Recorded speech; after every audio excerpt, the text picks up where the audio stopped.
President Erdogan finally coming out. He said he was going to basically tell us all the naked truth about what happened to Jamal Khashoggi. But it seems as if what he's actually done is keep the pressure up on Saudi Arabia to come up with some answers, while at the same time leaving himself some wiggle room. Let's listen in.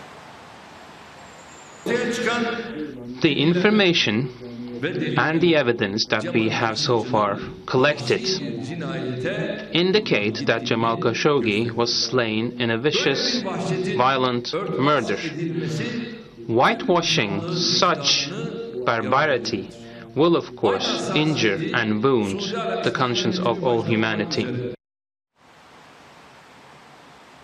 President Erdogan there confirming that this was clearly premeditated. He also released a bit of new evidence saying essentially that the Saudis that had come into the country a day before Mr. Khashoggi's murder had scouted an area outside Istanbul, a forest area. But in terms of what he did say that was interesting here, he's calling on these folks, these 15 to 18 nationals that have been detained, to be tried in Turkey. That's a new one. And he's also made no mention of Crown Prince Mohammed bin Salman. He talked again and again about his deepening relationship with King Salman. He's asked again and again that the Saudis be more forthcoming, but it seems as if he's leaving himself a little wiggle room. And one thing he did not mention once were the many, many times reported audio recordings of supposedly what happened inside the Istanbul consulate. Now, of course, as you know, right now, this is the first day of the Future Investment Initiative, this Davos in the Desert Summit, where we've seen so many international CEOs backing away, so many of them even telling CNBC that they had urged again and again the Crown Prince to pull back on this summit, to delay it, to even cancel it completely.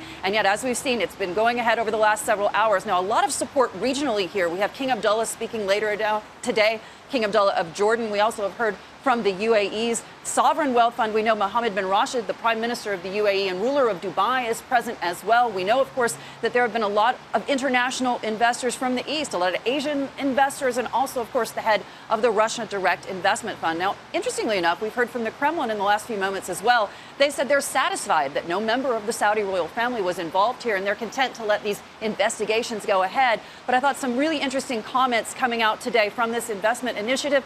The oil minister, Khalid al-Fallah, someone that the Saudis have again and again looked to really be the moderating voice, not just, of course, in energy markets, but also, of course, here at home. He said that this is something that all Saudis are very worried about, that their leadership is not happy with how all of this has gone down. He's calling for more investigation here as well. And that's just comments echoing, frankly, the foreign minister, who spoke again to press on the sidelines of an Indonesian trip as well, calling again and again for more investigations and for more answers. Guys? Hadley, Brian had a guest on in the last hour who suggested that because of this international concern, and particularly the U.S. concern with what's happened here, that it makes an IPO of Saudi Aramco less likely to happen in the near future. Would you say that's true?